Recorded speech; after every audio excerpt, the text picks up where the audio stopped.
बड़ा सुंदर समय है।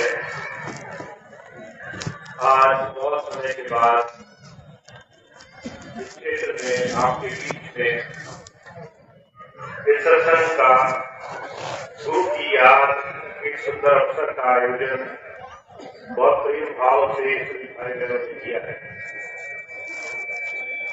वो जी प्रधानी ने मेरे संसार में अपने जीवन में उस मालिक की याद, उस प्रभु को जीवन में प्राप्त करने का मौका मिला है।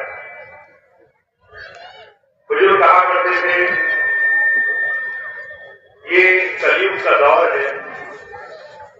ऐसे समय में जहां काल और काल गति अपनी चरम सीमा पर पहुंचती जा रही है, प्रेम भाईचारा एक दूसरे के साथ सुंदर जीवन का सामने वो दूर दूर तक दिखाई नहीं दे रहा। भाई भाई को, माता पिता बच्चों को, बच्चे माता पिता को उस तरह से प्रेम भाव सम्मान देने के लिए जीवन में तैयार नहीं है। जगह जगह लड़ाइयां हो रही है, घरों घरों में फूट पड़ रही है, जहां देखो चारों तरफ हाहाकार मचा है। ऐसे समय में जहां चारों तरफ इतना अंधकार फैल रहा हो, उस समय जीवन का क्या असर होगा। तो महाराज जी कहा करते थे, इस कलयुग में, घोर कलयुग में संसार से कोई अपनी शक्ति से पार नहीं हो पाएगा। क्या कलयुग में नाम धारा सिमर सिमर नर प्रदर्शन, दुनिया की कोई शक्ति ऐसी नहीं है, कोई राजा महाराजा हो, कोई सेठ हो, कोई दुनिया भर का मालिक हो, उसे संसार के दुखों ने, कष्टों ने, परेशानियों ने छोड़ा नहीं है। वो भी अंत समय तरह तरह की पीड़ाओं में, जीवन भर तरह तरह के धोखों में जीवन जी रहे हैं। इसलिए गुरुवाणी कहती है, इस घोर कलयुग में जहां चारों तरफ अंधकार है, इसमें संसार में जीवन को तारने का साधन बाहर संसार में नहीं है, दुनिया में सुख नहीं है। आप बाहर घूमते जाओगे, कहीं तरीका नहीं मिलेगा जब तक हम अंतर्मुखी नहीं होते, अपने ही अंदर उस सुख की खान खोजने में कामयाब नहीं होते। जब जब संत आए हैं इस गूढ़ विषय को हमें और आपको संसार के जीवों को समझाने के लिए आए। हम इस संसार में सुखों की खोज में लगे हैं, वो सुख बाहर नहीं है, वो सुख दुनिया की वस्तुओं में नहीं है, दुनिया की खजानों में नहीं है। पर ये बात सुनने और समझने में बड़ा फर्क होता है। आज हमारा जो जीवन है कि दुनिया में संसार से अपेक्षा और उपेक्षा में लगा हुआ है। हमारी नजर 24 घंटे दूसरों से अपनी तुलना करती है। दूसरे के पास हमसे ज्यादा क्यों है, हमसे अच्छे कपड़े क्यों हैं, हमसे अच्छे जेवर क्यों हैं, हमसे अच्छी गाड़ियां क्यों हैं, हमसे अच्छे मकान क्यों हैं। महाराज जी कहा करते थे, कलयुग की हालत ये है, लोगों को अपने से कम और दूसरों के विकास से, दूसरों की बढ़ाई से ज्यादा कुछ मिल रहा है। अक्सर महाराज जी मिसाल फरमाया करते थे, एक साधक था, उसने बड़ी साधना करी। एक दिन उसकी साधना से खुश होकर के भगवान प्रकट हो गए। उसने कहा कि हे प्रभु, मैं अनंत सुख की कामना करता हूं, मैं चाहता हूं कि मेरे जीवन में सुख उपजे, मेरी जो भी मन की इच्छा हो पूरी हो जाए। यही आप हम भी चाहते हैं, हमारे मन की इच्छा पूरी हो जाए। आज एक पूरी हो जाए, कल दो पूरी हो जाए, कल तो चार पूरी हो जाए, दौड़ रहे हैं। उसने भी मालिक से यही कहा कि मेरे मन की इच्छा पूरी हो जाए, जो भी मैं मांगू वो मिले। तो ये बात सुन करके जो प्रभु थे वो मुस्कुराने लगे, समझ गए लालच बड़ा अंदर से जोर मार रहा है। कहने लगे मैं तेरी ये इच्छा मान लूंगा कि तू जो भी मांगे वो तुझे मिले, पर उसके ये शर्त है। शर्त ये है जितना तुझे मिलेगा उससे दुगना तेरे पड़ोसी को मिलेगा। अब ये कहते हुए चले गए। वो आदमी सोचने लगा ये वरदान है कि श्राप है, इसमें मेरा क्या भला होगा। उसने एक दिन बहुत सोचा कि मैं इस चीज से कैसे छुटकारा पाऊं। एक दिन उसने इस चीज को करके देखा, कहने लगा देखे जो परमात्मा ने कुछ किया है वो पूरा होता भी है कि नहीं होता है। एक दिन घर में बैठा था, कहने लगा मेरा 7 मंजिला मकान बन जाए। अब उसका 7 मंजिला मकान बना, पर पड़ोसी उसका दुगना बड़ा बन गया। अब जितने भी लोगों को वो देखा करे सबके दुगने बड़े मकान दिखाई दे। उसे गरीबी का एहसास होने लगा। मैं ही सबसे गरीब रह गया, मेरे पास ही सबसे कम रह गया।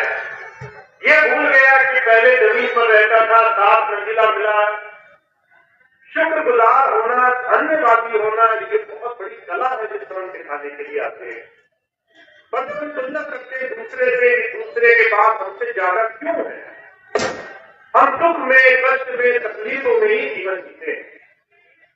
अब उसको दुख हुआ कि मेरे पास 7 मंजिला तो है, पर दूसरों के पास 14 मंजिले हैं। अब मैं गरीब हूं, वो अमीर है। मन में पीड़ा समा गई, दुख से मन भर गया।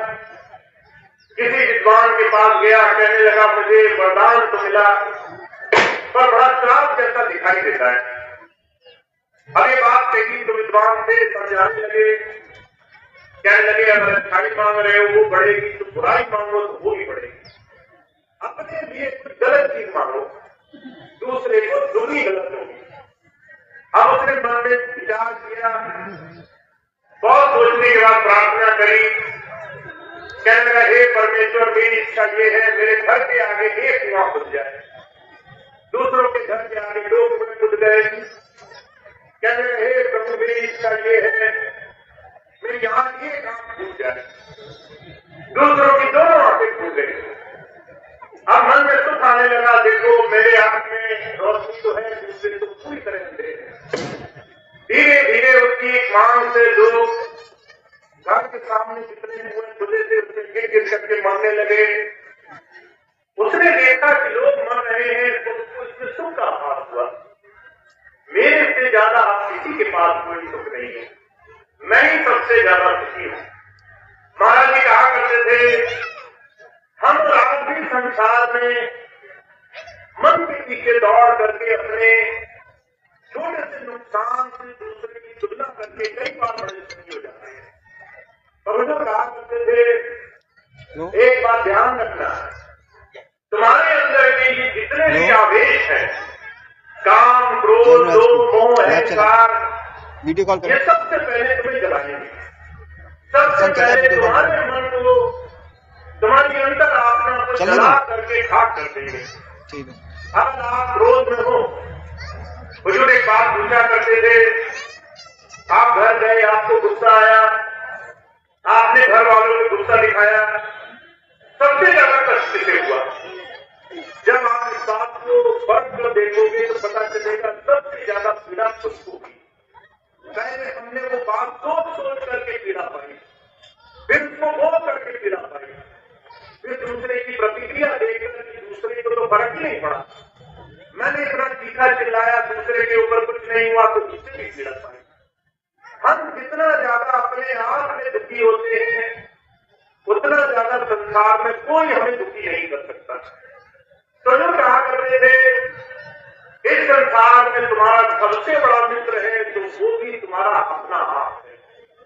अपने आप के लिए सचेत होना ये गुरु की सबसे बड़ी दात है हमारे जीवन में। वो हमें जगाने के लिए आते हैं। कहते हैं इंसान अपने आप को जाने, तो उस मालिक का बच्चा है। परमात्मा ने तुझे अपना स्वरूप बनाया है,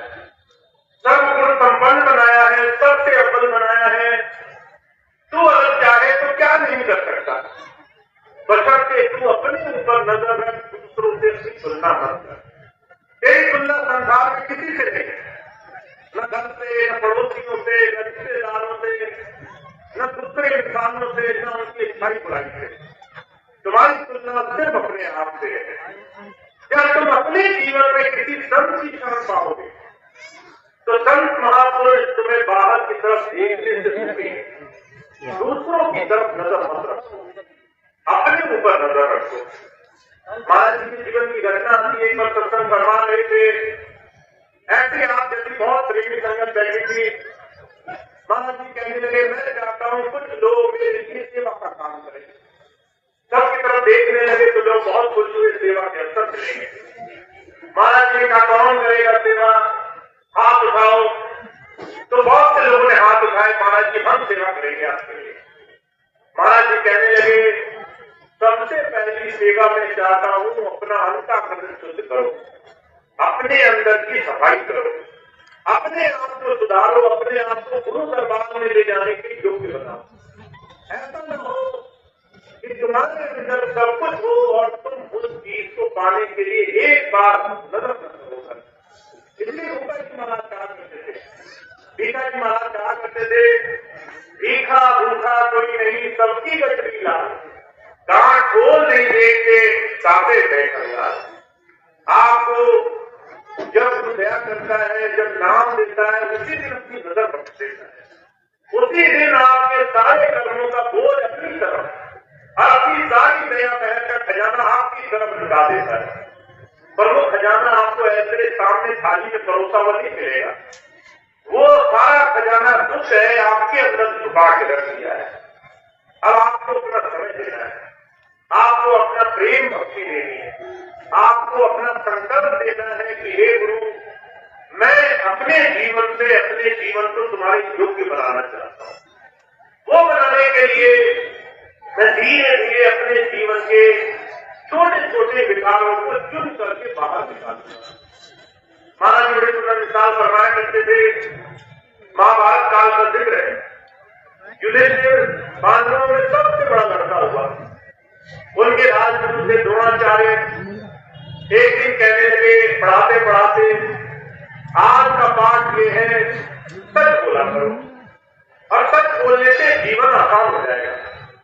जब ये बात कही तो कहने लगे, कल दोबारा आना, देखें किसको याद है।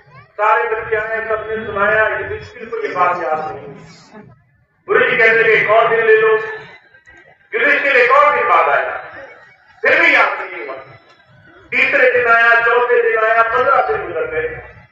धीरे धीरे जब एक वक्त गुजर गया, गुरु जी कहने लगे, थोड़ी सी बात बताइए, तुम्हें तो बहुत समय लग गया याद करने में। युधिष्ठिर कहने लगा, महाराज शब्द तो सभी याद हो गए थे, पर शब्द का फर्क क्या है? गुरु क्या कह रहा है कि आप उस बात को जीवन में उतार के देखो, आप उस चीज को जीवन में उतार करके देखो। इसलिए कबीर साहब क्या कहते हैं, गुरु भक्ति जीवन में उस प्रभु की सबसे बड़ी देन है जो आपको बख्श देता है। कैसे देता है? प्रेम भाव से, अपनी नजर से आपको नाम की दात दे करके। और वो आपके जीवन में कैसी आती है? जब आप गुरु जी के सामने संकल्प ले लेते हो कि गुरु जी आज से मैं आपकी बात पर धीरे धीरे एक एक कदम आगे रख करके संकल्प लेता हूँ। इसलिए कबीर साहब क्या कहते हैं, कहते अपने जीवन का एक मापदंड बनाओ, परखो अपने जीवन को। जैसे आप किसी धोबी के पास कपड़े ले गए, कपड़े गंदे थे, आपने पर्ची रखी कि कपड़े साफ होने चाहिए। आप जब घर कपड़े लाए, कपड़े उससे ज्यादा पहले निकले, जितने लिए थे उतने ही पहले निकले, तो आप क्या कहोगे कि धोबी ने बड़े अच्छे कपड़े साफ किए? आप ऐसा नहीं कहोगे। आप फर्क इस्तेमाल करोगे कि मैंने कपड़े लिए और वो साफ नहीं हुए। आप उस चीज को समझने की कोशिश करोगे। अगर आपने बच्चों को स्कूल भेजा ये सोच करके कि बच्चे साल 2 साल में पढ़ करके अगली कक्षा में जाएंगे, बच्चे फेल हो जाए, पढ़ लिखे नहीं, काफी ना रहे, कुछ भी काम ना करें, तो आप इसकी समीक्षा करोगे, इसको परखोगे कि आखिर में पढ़ाई इन्होंने क्यों नहीं करी। अगर घर में परिवार हो, सब लोग एक दूसरे से लड़ते झगड़ते हो, एक दूसरे को खूब बुरा मानते हो, कोई कहे भी बड़ा सुंदर परिवार है, तो आप इसकी समीक्षा करोगे, सोचोगे भाई हमारे बीच में तो लड़ाई झगड़ा चल रहा है, परिवार अच्छा कैसे हुआ। बुजुर्ग कहा करते थे दुनिया की एक एक चीज की हम फर्क करते हैं। अगर घर में कोई खाने में नमक ज्यादा डाल दे, हमसे कोई कहे खाना कैसा बना है तो फौरन बोल पड़ते हैं आज खाने में स्वाद नहीं था, आज खाने में नमक ज्यादा था, आज खाने में रस नहीं आया। बुजुर्ग कहा करते थे छोटी छोटी चीज में हम फर्क करते हैं, पर जब बात आती है अपने जीवन की सुधार की, अपने जीवन को निखारने की, तो हम आंखें बंद करके भक्ति के रास्ते पकड़ते हैं। पर जब संत आते हैं वो कहते हैं धर्म भक्ति का मार्ग, ये आंखें मूंद करके अंधविश्वास का नाम नहीं है। जब संत आए उन्होंने जागृति के रास्ते हमें सही मानों में जीवन की परख के रास्ते पर डाला। तो कभी का क्या पढ़ते थे, छोटी सी पढ़ते थे, कहते कामी क्रोधी लालची इनसे भक्ति न हो, भक्ति करे कोई चूरमा जात वर्ण कुल हुए। हमें अगर गुरु जी के रास्ते पर चलना ही है तो हमें अपने जीवन में सूक्ष्म विचार निकालने पड़ेंगे। एक चीज से शुरू करो, कहते एक ही चीज से शुरू करो जो तुम्हें अच्छी लगती है। कहते अपनी काम वासनाओं पर थोड़ा ध्यान रखो। काम क्या है? मन में उठने वाला कोई भी वो विचार जो तुम्हें दुनिया की तरफ 24 घंटे फंसा करके रखे, वो काम है।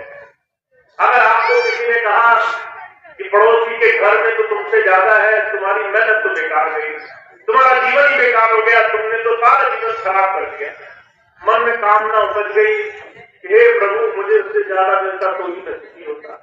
मन में जो है द्वेष भी उपज गया कि पड़ोसी को ज्यादा क्यों मिला, मन में दुख भी उपज गया कि हे भगवान मुझी पर दया नहीं करी, मैं ही हमारा नहीं। बुजुर्ग कहा करते थे काम वासना से, एक मन में उनकी एक शानदार इच्छा से आप 24 घंटे संसार में फंसे रह सकते हो। और मैंने कई बार ऐसे लोगों को देखा जो ऐसी ऐसी चिंताओं में लग जाते हैं जिसका परिणाम शून्य होता है। अभी कुछ दिन पहले मुझे एक भाई मिले, उनको किसी तरह की चिंता लग गई कि उन्हें कोई रोग है, उनको थोड़ी तकलीफ बनी, दर्द दूर नहीं हो रहा था, तकलीफ कुछ ज्यादा बन गई, तो जो है चिंताएं मन में आने लगी कि लगता है मेरा रोग ठीक नहीं हो सकने वाला है, इतना बड़ा रोग है डॉक्टर देख ही नहीं पा रहे। और रोने धोने लगे, चीखने चिल्लाने लगे, परेशान होने लगे, बहुत दुखी रहते थे। कुछ दिन बाद जब मेरे से मिलने आए तो मैंने कहा भाई शरीर है, रोग है, कर्म है, अगर आज है तो कोई नहीं रहेगा, जीवन चक्र है। स्वामी जी कहते थे आपकी कुछ दिन बाद धीरे धीरे वो ठीक हो गए, पर उन्हें एहसास नहीं हुआ कि इतने दिनों तक उन्होंने चिंताओं से 24 घंटे 24 घंटे पत्थर जैसा गुजर, 24 घंटे धुना धुना किया, 24 घंटे अपने जीवन में इतना बड़ा संसारिक बंधन बना करके रखा। इसीलिए जब हम आते कहते हैं एक छोटा सा संसार का ऐसा भाव संसार में बताने वाला है आपके समय की बात। और जब हम कहते हैं इससे छूटना मुक्ति का मार्ग है, इन तमाम दुनिया के गाड़ी से लगवा लेते, ये उस प्रभु की दया का मार्ग है जिसे गुरु दिखाना चाहता है। तो हम इसको कैसे सीखेंगे? अपने जीवन में गुरु की आज्ञा का पालन करके, उनकी बात को जीवन में आचरण में लाकर, उनकी बात को धीरे धीरे जीवन में उतार करके। तो इसके लिए आज से सिर्फ एक चीज को हमें जीवन का आधार बनाना है।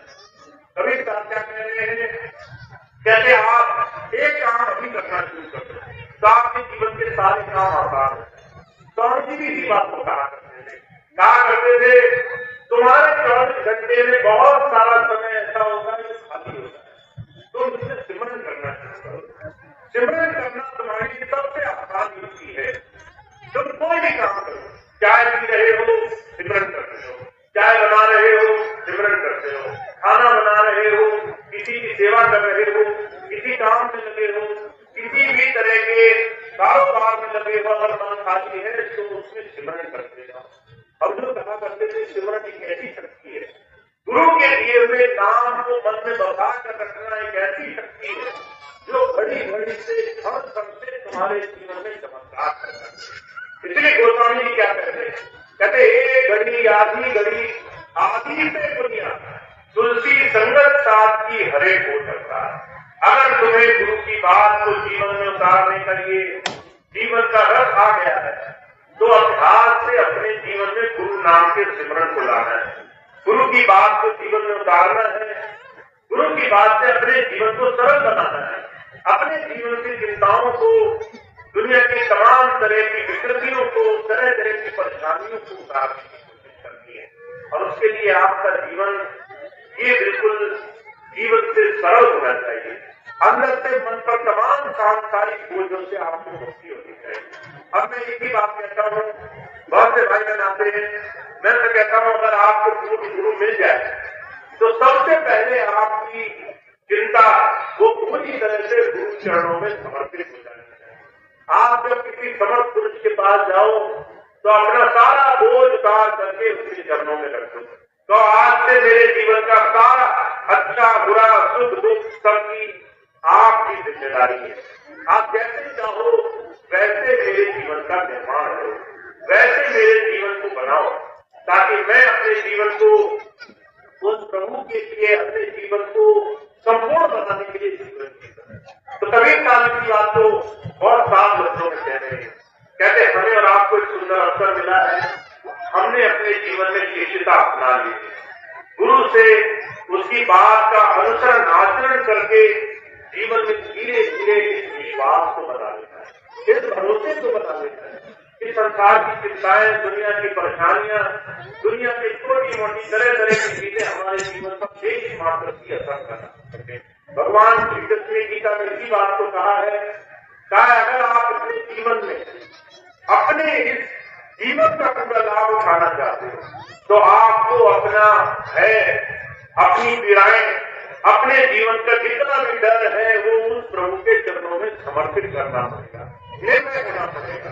जब तक निर्णय नहीं, जब तक चिंताएं स्वयं की हैं, जब तक स्वयं संसार में उलझे हुए हो, मन में विश्वास नहीं है, तब तक जीवन सरल और सहज जीवन नहीं बन पाएगा। तो हम बहुत भाग्यशाली हैं, हमें ऐसा मौका मिला है, हमें इसका लाभ गुरु की बात का जीवन में आचरण करने से बना लेगा। और गुरु की बात का आचरण दो बातों से शुरू करें। पहली चीज ये, ज्यादा से ज्यादा ध्यान उसकी तरफ रखें।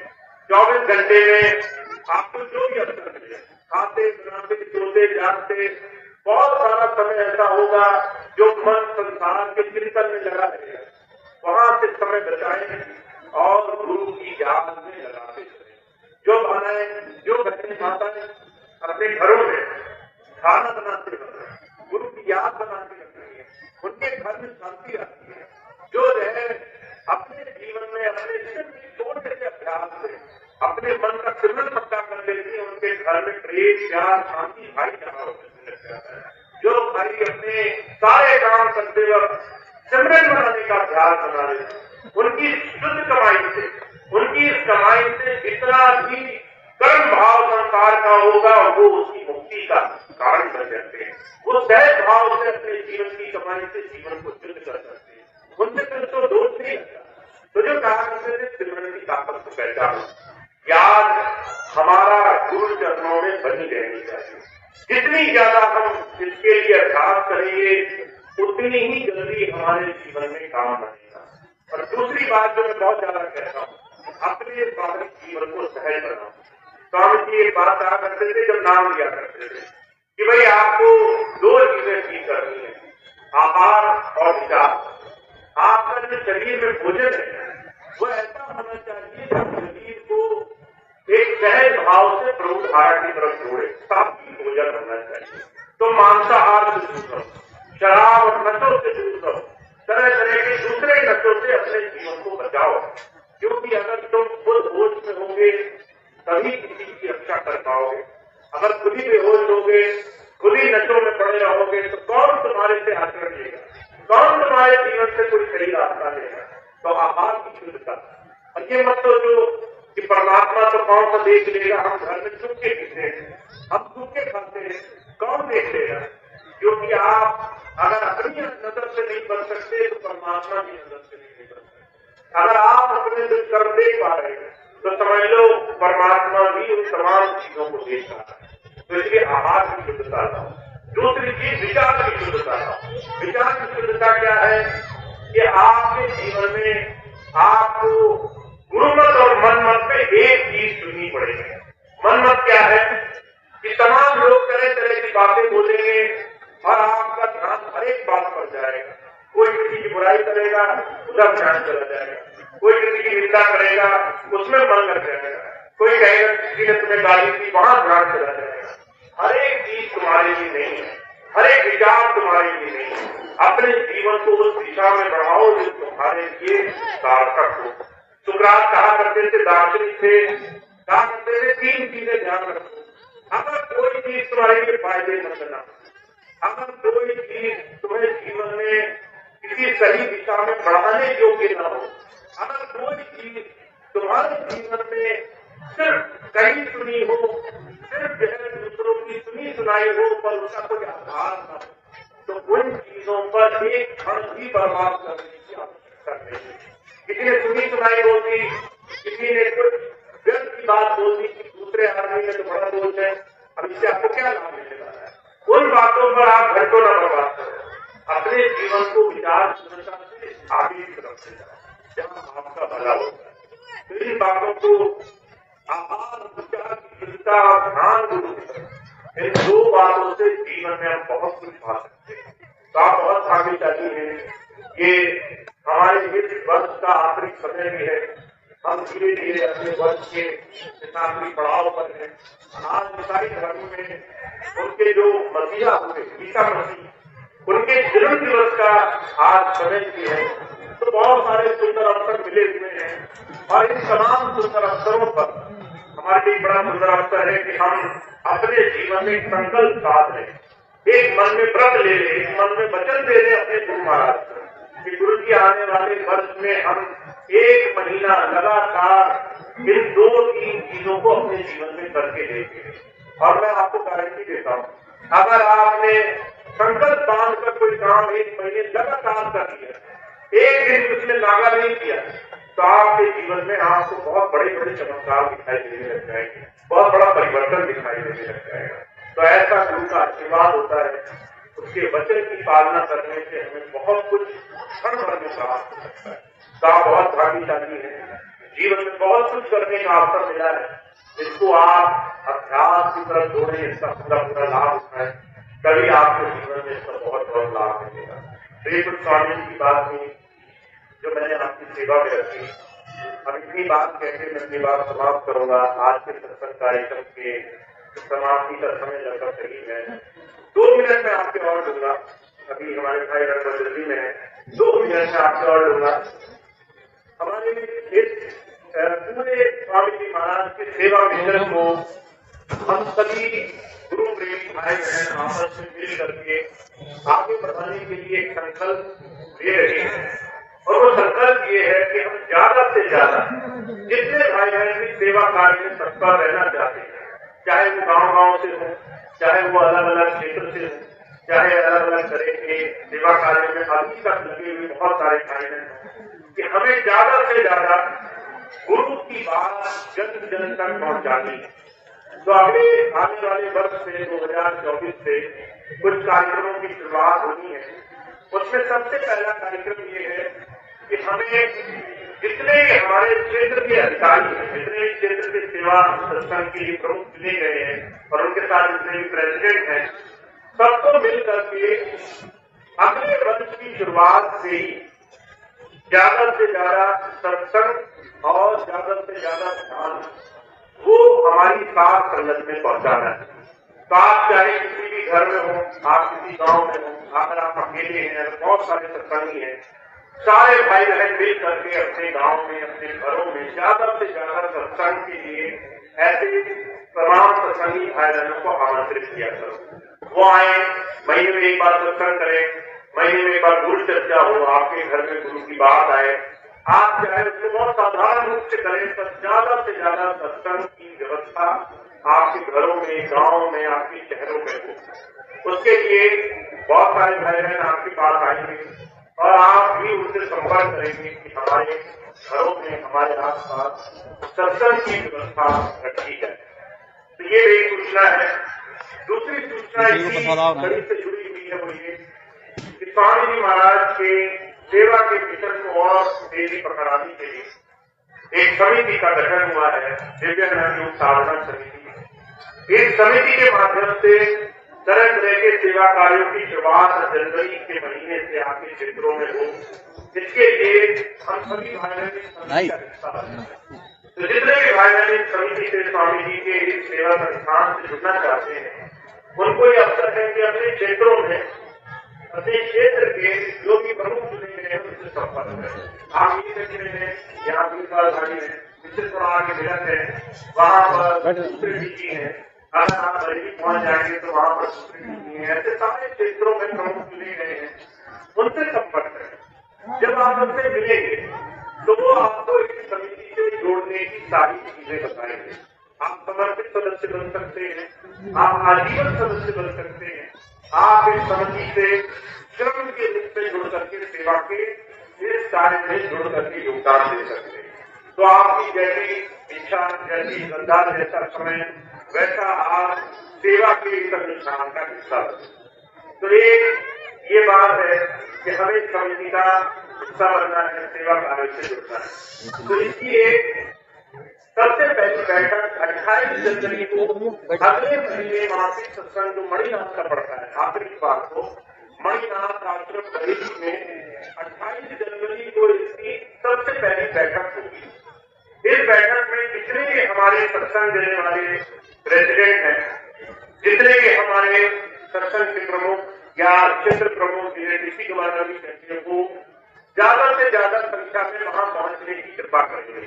28 जनवरी को पहली मीटिंग है, जो भाई बहन पहुंचेंगे वो साधना आमंत्रित है, जो भाई बहन नहीं पहुंच पाएंगे किसी कारण सूचना दे दें कि वो नहीं पहुंच सकते, क्योंकि अगर आपने सूचना भी नहीं दी और तब भी नहीं आए तो ये बात फिर आप तक कैसे पहुंचेगी, वो एक असुविधा बनेगी जिसका हम लाभ नहीं उठा सकते। तो 28 जनवरी को जो भी भाई सेवा में लगे हैं वो मणिनाथ आश्रम पहुंचने का लाभ उठाएंगे। एक और बात है, अभी 3 जनवरी को स्वामी जी की पुण्यतिथि है। बहुत से भाई बहन प्रयास कर रहे हैं कि पुण्यतिथि के दिन आप दूर दूर अपने क्षेत्रों को छोड़कर, अपने क्षेत्र के सत्संग स्थल को छोड़कर दूर दूर जाए, पर मैंने ये व्यवस्था रखी है कि आप अपने जो निजी आपका जो स्थानीय आश्रम स्वामी जी का बना हुआ है वहीं पहुंचे। इसका मतलब है आप जहाँ हैं तो आपके पास बरेली है, मिलत है, आपके पास आसपास दूसरे आश्रम है, अगर बरेली जा सकते हैं, जहां भी आप जाते रहे उन्हीं आश्रमों में 3 जनवरी का आप अपने गुरु की याद मनाने का ये दिन उन्हीं की इस व्यवस्था के अनुरूप मनाएंगे। तो कोशिश करें बहुत दूर न जाए, अपने आसपास जो आश्रम है वहां पहुंचे, वहां नहीं पहुंच सकते तो अपने घर में ही अपने गुरु की याद करें, 2 शब्द पढ़े उनकी याद में। और 3 जनवरी का ये दिन आप अपने गुरु को याद करते हुए बहुत प्रेम भाव से अपने गुरु के दिए हुए इस व्यवस्था के अनुरूप गुजारें। तो अगर आप आसपास किसी आश्रम में जाते हैं, मिलक जाते हैं, बल्ली जाते हैं, बरेली भोजपुरा, जहां भी आप जाते हैं वहीं जाए, वहीं पर 3 जनवरी का कार्यक्रम करें। कोशिश करें दूर दूर न जाए और प्रयास करें इन्हीं आश्रमों में रह करके अपने गुरु को याद करें। नहीं जा सकते घर में रहें तो घर में ही आते हैं, दोनों ही व्यवस्थाएं हैं, उसका आप लाभ उठा सकते हैं। एक आखिरी सूचना में दे रहा हूं, उसके बाद एक प्रार्थना होगी और आज का कार्यक्रम समाप्त होगा। हमारा ये वर्ष 2023 समाप्ति की ओर है। इस पूरे वर्ष में बहुत सारे हमारे डिस्ट्रिक्ट गवर्नर, बहुत सारे प्रेसिडेंट भाई बहनों ने बहुत मन लगा करके सेवा करी है, सत्संग किया है, जगह जगह आकर पहुंचे हैं, अनाज की सेवाओं में सहयोग किया है, अलग अलग तरीके से योगदान दिया है। तो सबसे पहले हम उनका धन्यवाद करते हैं, उन्होंने खूब मेहनत से पूरे वर्ष इतना सेवा कार्य में लगे रहे हैं। अगले वर्ष से जो भी भाई बहन सेवा के लिए इस पूरी व्यवस्था में तत्पर रहना चाहते हैं, उन्हें अपने पुराने सारे लेखा जोखा इस महीने के अंत तक जमा करने अनिवार्य है। आपके पास बहुत सारे दस्तावेज होंगे, बहुत सारी रसीद बुकें होंगी, सारी रसीद बुकें आप जमा करा दें, तभी आप नए साल से नई समिति, नई व्यवस्था का हिस्सा बन पाएंगे। तो पुरानी तमाम रसीद, पुराने दस्तावेज, पुराने कागज, पुरानी सारी चीजें आप अगले महीने तक जमा करा दें ताकि आपको नई व्यवस्था का हिस्सा बनाया जा सके। तो इस बात को जन जन तक पहुंचाएं, सभी मेरा डिस्ट्रिक्ट गवर्नर, सभी प्रेसिडेंट या रोजर सब तक की बात पहुंचाएं कि एक महीने के अंत तक उन्हें सारा देखा जो करना है। अगला महीने का इंतजार न करें, जनवरी लगेगा, नया वर्ष होगा, उसमें नई व्यवस्था का हिस्सा। तो ये कुछ बात थी। अब इसी बात के बाद मैं अपनी बात समाप्त करता हूँ।